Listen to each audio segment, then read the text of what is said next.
Thanks to BlueHat for having me. It's a pleasure to be here. So in this talk, we're going to dissect the malware and the techniques used within the malware by two very interesting APT groups that we've been focusing on for the past couple of years. Thank you for the wonderful introduction. That was a really cool video, so I don't need to talk about myself. Instead, I want to do a shout out to the whole ESET research team that's been tracking these adversaries and their malware. One of them who you had the chance to listen to yesterday, that's Zuzana, and this is also the work of other team members here. So this is the location where a lot of this research originates from. This is Houston in our ESET headquarters in Bratislava. That's one of them. We also have another lab in Montreal where the first piece of research comes from. So in this case study, rather than an overview of all the activities done by this APT group, I'm going to be focusing on one specific example of unique tradecraft. And that tradecraft is called LoJax. Show of hands who heard about it, ring a bell. Okay, we have a couple of hands, that's cool. So it was the first UEFI rootkit we found in the wild. Now, this was a big deal for two main reasons. First, a UEFI rootkit is an extremely powerful persistence mechanism. And secondly, we found that it was used by one of the most infamous APT groups in operation today. Some of you might know what group I'm talking about. For the others, I'll build a little bit of suspense and reveal it a little bit later. So let's take a closer look at this discovery. The inspiration for the LoJax malware comes from a legitimate piece of software called LoJack. Now, LoJack, previously also known as CompuTrace, is an anti-theft solution by Absolute Software that comes pre-installed on laptops from many different vendors. It has the functionality you would expect from an anti-theft solution, such as being able to locate, lock, or remotely wipe your device. But what makes it particularly interesting for our talk is its persistence mechanism. So this statement was taken from their own website, and it says that it's built into the BIOS or firmware during the manufacturing process of most major device manufacturers. We are able to provide our customers with the only security solution that can withstand a factory reset, installation of a new OS, or even a complete hard drive replacement. So that's pretty promising functionality, right? So this is the architecture of an older version of LoJack, if we take a look under the hood. And this is how it actually ensures that persistence. So first, there's the UEFI module. That's the part that comes pre-installed on the laptops. This is executed right after the computer is powered on, but before Windows starts. It'll copy a simple downloader called the small agent onto the Windows partition. Now, when Windows starts, the small agent is launched and then connects to a remote server to download the full agent and executes it. And the full agent is the component that's responsible, that contains the implementation of all that advertised LoJack anti-theft functionality. So this powerful persistence mechanism makes perfect sense for an anti-theft solution. I mean, without it, if a thief would be able to easily wipe the hard drive and get rid of it, it wouldn't be a very useful anti-theft solution now, would it? But this would also be very useful for an attacker, which is obviously what happened. So there was a vulnerability in this older version of LoJack, specifically in the LoJack small agent. Its configuration file contained the domain where it goes to download the full agent. And the problem was that attackers were able to simply replace this domain name with a malicious one, effectively transforming a legitimate, persistent anti-theft tool into a very malicious, very persistent backdoor. So such samples were first discovered by Arbor Networks. We detect this Trojanized small agent as Win32/LoJax. But naturally, we were interested in finding out if the attackers also went further earlier in all these steps and also compromised the UEFI part. So we decided to go on a hunt and started looking in our telemetry, eventually finding out that the answer was yes. So we discovered a very interesting APT campaign against government and diplomatic organizations in Europe. And on those computers, we found tooling of this APT group that we had been tracking for quite a while now.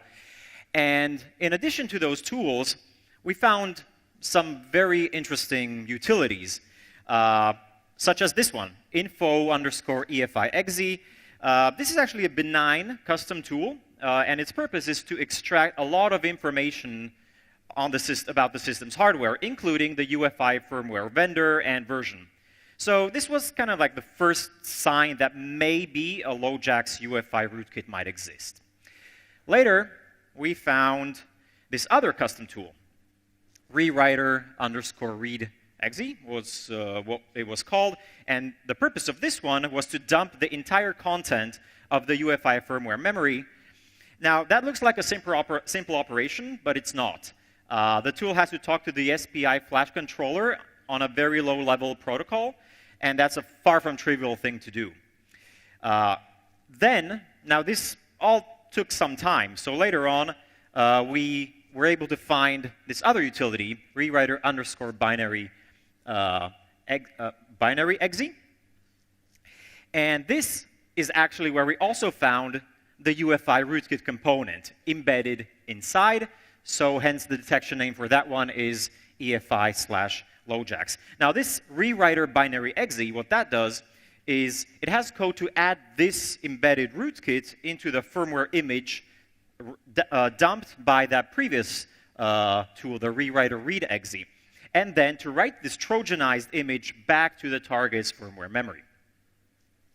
So what does the UEFI rootkit, the LoJack's EFI rootkit, actually do?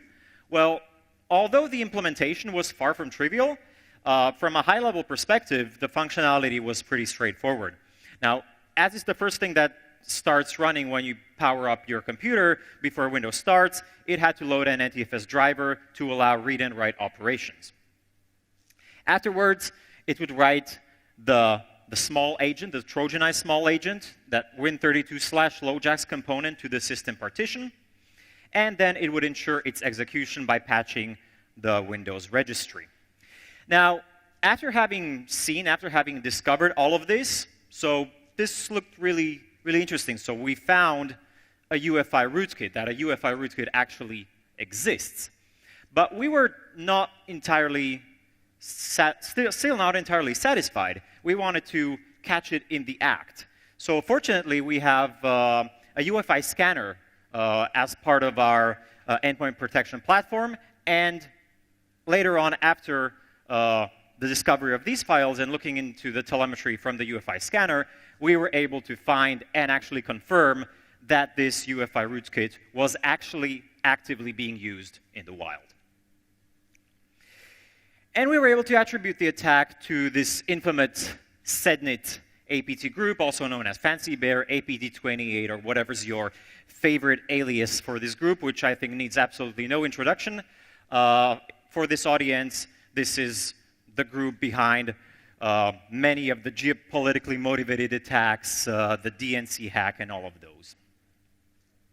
So, after having discovered this, UEFI rootkits are no longer merely a theoretical or proof of concept threat as they were before.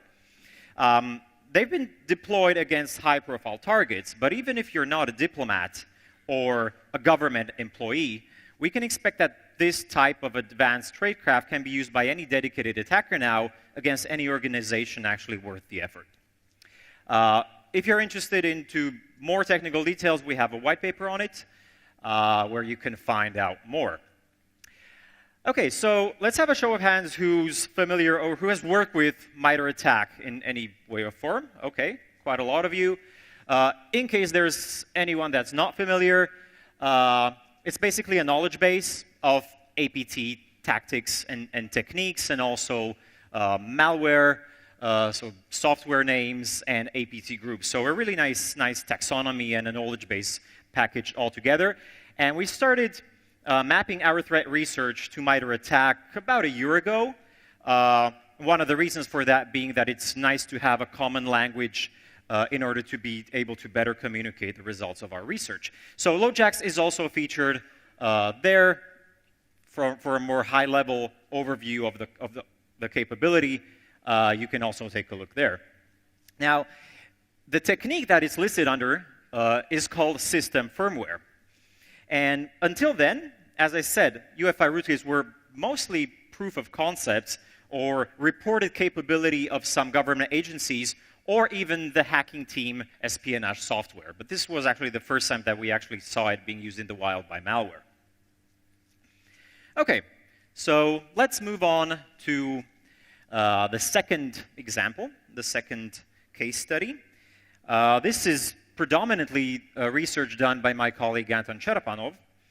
And in this case, I'm not going to be only talking about one piece of malware, but instead we're going to give a really nice overview of all the capability and all the different campaigns and the most interesting malware and techniques that this group has been using.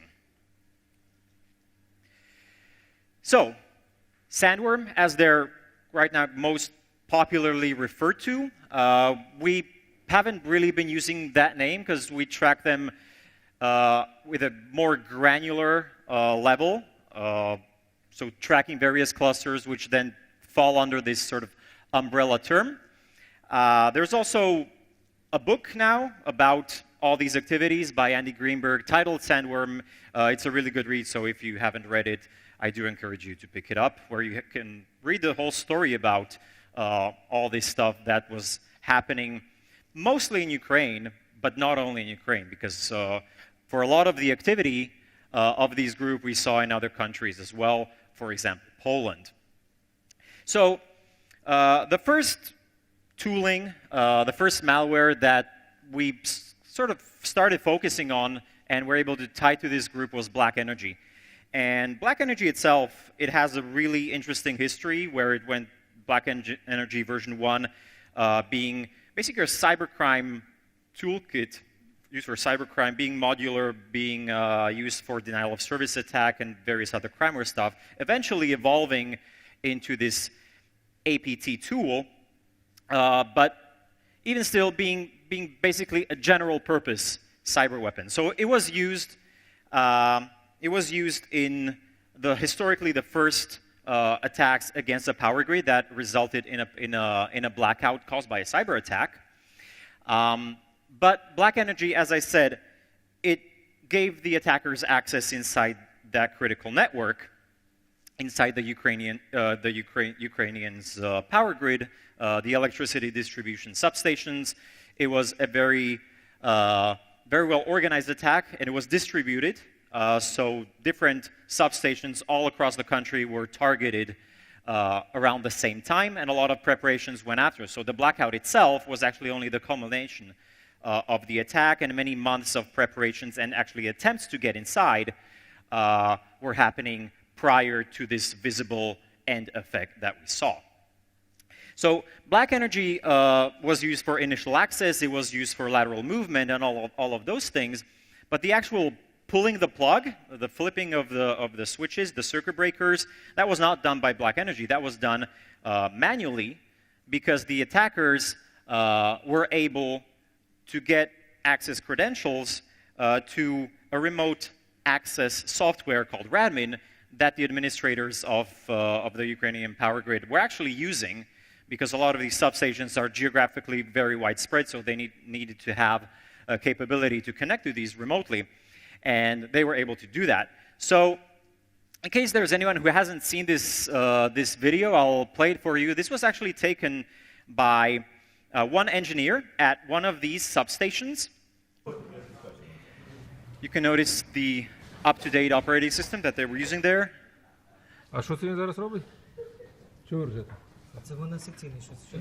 And basically the purpose, the point of this video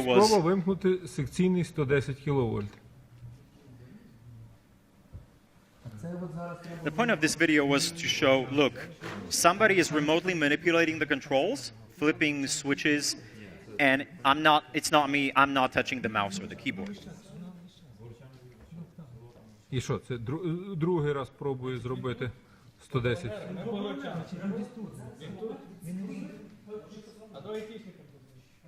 А може це айтішники роблять? Okay.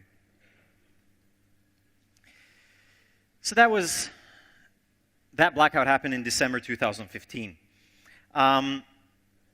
The group was also responsible for another Ukrainian power grid attack that happened almost exactly 1 year later in December 2016. But we were only able to confidently attribute it to this group later on, and I'll get to that in just a second. But we analyzed this malware, called it InDestroyer, for the purpose that, in this case, the attack itself was didn't have that much more of an impact compared to the year prior to that. It affected a transmission substation this time, not a distribution, but a transmission one. Station of North Kiev, so potentially targeting a larger region, but it was not distributed, so it was not multiple substations like the year before that. And the outage actually only lasted for an hour, which part of the reason for that could have been that the Ukrainians already had experience with dealing with this, and another reason being that the attackers basically failed in their attempt. But the point I'm trying to say is that this malware didn't really fill up its potential, because this time they were using a much more powerful malware framework than Black Energy. And not only was it more powerful, but it was very tailored and specifically designed to attack the power grid. And for all these reasons, we consider it to be one of the most cunning pieces of malware ever created, thanks to its modularity and to the capability to communicate with ICS, Industrial Control System, as equipment, using these industrial communication protocols, effectively bridging the gap between IT and OT attacks. Okay, let's continue with the timeline. I'll get back to the techniques used by InDestroyer later. Then we sort of saw a shift of activity of this group to what we started calling telebots, because there was some stuff in common. Some of their infrastructure was reused, but the malware was different. And they were using backdoors, which were using the Telegram API for command and control communication, hence the nickname. And also the focus, the targeting changed quite a bit. So it was still Ukraine. The ambition was to cripple operation throughout all over the country, but it was not going after the energy industry primarily. It was going after the financial sector mostly. So a lot of banks and also all other financial institutions, Ministry of Finance, Stock Exchange, and these types of targets were targeted by the telebots subgroup, we can call it that, and their malware. They were also responsible for the infamous NotPetya attack that spread beyond the borders of Ukraine, and that was facilitated, that actually started the patient zero of that epidemic being the EmiDoc backdoor, a backdoor basically distributed through the update mechanism of this widely used financial accounting software used all over the country.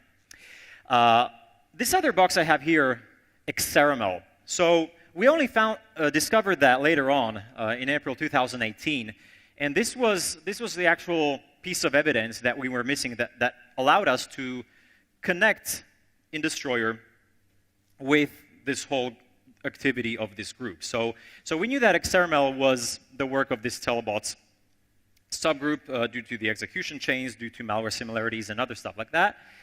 And that actually contained similarities. I'll get to gray energy later. That contained code similarities, unique code similarities with InDestroyer. So we have the Exceramel backdoor on the left, and we have the InDestroyer main backdoor on the right. And we were able to conclude that yes, this is linked. I mean, before it was expected, even before we found this, and it was It was a claim or this was the opinion, the general opinion of the security community that this stuff is done by the same group, but no actual evidence was presented to support that fact. I mean, it made sense, right? I mean, if you have an attacker who attacks the Ukrainian power grid, causes a mass blackout, and then another year you have kind of the same effect, most probably they are related somehow, but at that time it was mostly a guess until we were able to find this piece of evidence. Okay, so there was also a parallel activity that actually started the first instances of gray energy that we saw around the time that we saw the last instances of black energy. So for that reason, we consider gray energy to kind of be the successor of the black energy subgroup or activity cluster. And basically taking place in parallel to the other subgroup of telebots, which were primarily focusing on the financial sector. So yeah, gray energy, they continued targeting the energy sector. And we'll talk a little bit more about gray energy in just a second. So let's take a look at the techniques that this group was using, the most notable ones. For initial access, they mostly relied on spear phishing emails, and I guess that's unsurprising. Most APT groups do that, right? And they were employing various means to gain execution, whether various methods of pure social engineering or using exploits. CVE 2014-4014, ring a bell, anyone? Okay, so that's what later became known as the sandworm vulnerability that Anton reported to Microsoft that later got patched. So that was being used to spread black energy around the second half of 2014. So yeah, they were even using a 0-day. Some other interesting initial access techniques was the supply chain compromise, which I already hinted at. So that was the compromise of MEDOC, the most widely used financial software in Ukraine.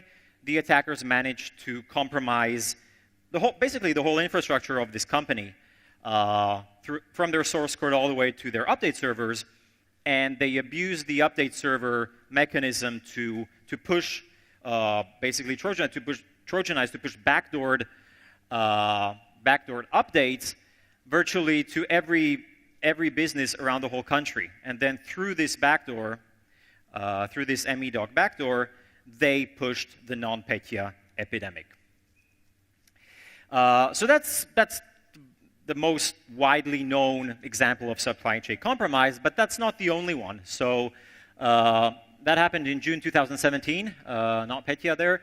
But there were also other supply chain attacks used by this group that preceded it, that were not that well covered. Another really interesting initial access technique, this time this was used by Gray Energy, was gaining entry via vulnerable web servers. So they found a vulnerability in these web servers, and they kind of used it as a re-entry technique. So they first had to know that this vulnerability was there, and then they had it as a backup mechanism of getting in again, say, after their malware was cleaned off from the network, from the systems. And some other really interesting techniques. For example, there were Black Energy plugins which were abusing TeamViewer, specific versions of TeamViewer for remote unattended access. So there was a special setting to virtually open up another backup backdoor that the attackers could use to gain entry into the network. There were also Black Energy plugins which acted as parasitic infectors. Now this is really interesting because we don't see these much nowadays, right? So parasitic infectors, viruses, that's something that we definitely don't encounter that much, and we were surprised to see that this malware was using this. Specifically, we found some Juniper installers which were infected using this particular plugin. Now, Are there any ICS folks in the audience? Some of you might recognize what this technique is about. So this one is execution via HMI. So this was also being used to install Black Energy. And specifically, that script would be opened by General Electric's Simplicity HMI, but there were also HMIs targeted like Simatic WinCC. So this was actually one of the first indicators of this group's interest in critical infrastructure and the energy sector, because all of this stuff was discovered, all this stuff happened before the blackout. And so that was the first example. Let's talk a little bit about what gray energy, the latest evolution of this group's arsenal. So what this focus was about. As I said already, mostly energy companies, not exclusively, but mostly. They were targeting ICS control workstations, searching for some specific SCADA software.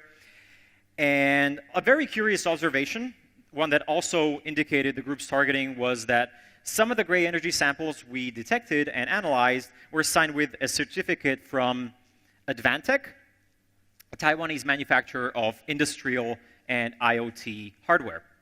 So these were most likely stolen from the company, just as in the case of Stuxnet or with the recent more recent Plead malware campaign.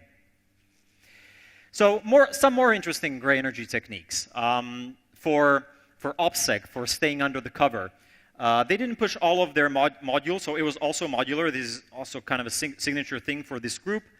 They were only selectively pushing the modules, the plugins, to each target as needed. And all of these plugins, they use various levels of security, so they would encrypt their code, decrypt it, and for a lot of these samples, we were not able to even find out what exactly their functionality was, because it was encrypted with a hardware-based key. They were using what I call internal CNC proxies, so basically using internal CNC servers with the first level of the CNC servers being without the compromised organization's network. And it also makes sense. I mean, it's less suspicious if one node is communicating outside to a malicious, the actual CNC server, rather than all of the infected nodes connecting to it directly. Now, those actual CNC servers, they also operated as Tor relays. This is also something that we saw commonly being used by this group, not only gray energy, but also black energy before, also Indestroyers. All those CNC servers, most of them at least, were running Tor relays, so kind of an OPSEC requirement. The malware wasn't communicating with the CNCs via Tor, but we believe this was used for the attackers, for the malware operators, to connect and to get to the dump sites and to send commands and all of that stuff for anonymity. Okay, so let's talk about all the impact that I already kind of mentioned, kind of suggested, hinted. If I was to describe this group with just one word, I would definitely call them impactful. For the havoc they caused in Ukraine with their sabotage operations, which left hundreds of thousands of civilians without electricity for hours, as well as the NotPetya pseudo-ransomware that caused large-scale damage to some of the world's largest corporations. And when the damages were reported by those companies, Merck, Maersk, FedEx, and so on, it became to be known as the most damaging cyber attack in history. So I want to focus on Indestroyer because it's probably the most unique piece of malware. And in that case, we're not mapping the activity to the regular MITRE attack matrix, because MITRE actually just recently released a matrix specifically for industrial control systems. So it's still kind of a work in progress, but there's a slightly different, slightly modified matrix with a little bit different tactics and slightly different techniques under those tactics, as like really being really specific to industrial control systems. So InDestroyer is also featured there, and let's do a more high-level description of what it was capable of. So this is a substation, and we identified three main ways the InDestroyer samples attacked these electricity distribution substations, or transmission in this case. So firstly, and most importantly, it could directly control the industrial hardware on site. So these types of boxes, protection relays, it could send commands to these devices. And it would do so using one of 4 industrial communication protocols. So these were embedded in InDestroyer, being used as plugins. Now, InDestroyer was abusing these protocols. There were no exploits involved, no software vulnerabilities in play, but you have to remember that all of these protocols were designed decades ago without security or without the notion in mind that all of this stuff would be connected remotely and exposed for remote and malicious access. So the second type of impact, in this case, vulnerabilities were in play here. And this was about rendering protection relays irresponsive. So this was exploiting a bug in Siemens software. It wasn't a 0-day, so it had patches available around the time that this was abused, but you can probably imagine the state of patching that these systems were at. It's a lot more difficult and a lot more problematic than in regular computer networks. So this was done by the denial of service component. Then there was a third type of payload functionality in the InDestroyer samples we analyzed, and this was the data wiper module. Its purpose was to make recovery from the attack more difficult, basically to amplify the impact of the attack. It went not after that industrial hardware, not after those protection relays, but after the workstations used to configure them, monitoring the workstations running that SCADA software. It would search, it had a list of specific files belonging to SCADA software and processes. It would rewrite those, wipe them, and basically render the system unbootable. Kind of a nightmare scenario for the defenders. So, speaking of these wipers, or these various destructive components, they are also kind of a signature technique of this group. While tracking them, we observed an evolution of these techniques too, from black energy plugins through standalone kill disk malware to destructive file encryptors masquerading as ransomware. The most infamous being NotPetya, of course. And most of Telebot's data wiper modules were focusing on Windows, but they also had samples targeting Linux servers. So in this case, the techniques would be data encrypted for impact, for example. And another technique, this was an image discovered by the employees of a specific Ukrainian institution one morning when they came to work. So a cultural reference, obviously the operators, the adversary was a fan of Mr. Robot. So I don't know how, we could call this a defacement, we could call it a prank, whatever. So that brings me to the end of the talk. This was kind of a trip down memory lane until now. But I have to say that all these adversaries are still active. We have been seeing their activity more or less, and we continue tracking them, and we will be releasing more information on them. Thank you.